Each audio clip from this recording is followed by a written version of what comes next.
100%।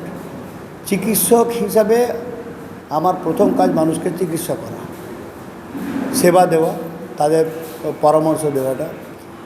আর আমার যে আজ রাজনৈতিক পরিচিতি, ভারতীয় জনতা পার্টির কাছে আমার যে আজ পরিচিতি, সেটা কিন্তু একজন চিকিৎসক হিসাবে।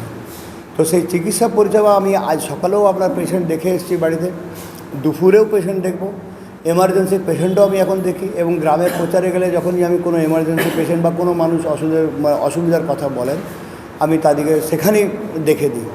তো পরিষেবাটা আমার কাছ থেকে তখনও পাবে, কারণ আমি ডাক্তার আগে আর আমি রাজনীতিবিদ পরে। তো সেই হিসাবে আমার সেক্ষেত্রে কোনো অসুবিধা এখনও অবধি হয়ে ওঠেনি।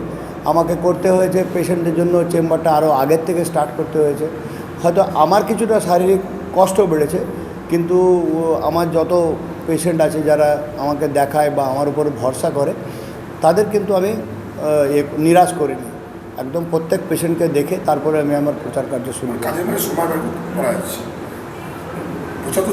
হ্যাঁ হ্যাঁ, নিঃসন্দেহে চলছে। কারণ আমি এখনও বলছি আমার কাছে রুগী ফার্স্ট। আমি 2 ঘন্টা প্রচার কম করব, তাতে কোনো ক্ষতি নেই। কিন্তু আমি যারা আমার রুগী বা যারা আমাকে দেখায় বা যাদের একটা ভরসা আছে যে না ডাক্তারবাবুকে গেলে আমরা ভালো হয়ে যাব, বা ডাক্তারবাবু যদি আমাদের অপারেশন করেন আমরা ভালো হয়ে যাব, নিঃসন্দেহে আমি তাদের অপারেশন করছি, দেখছি। সেক্ষেত্রে কোনো আমি বিধিনিষেধ আমার উপরে অ্যাটলিস্ট করি না। ঠিক আছে।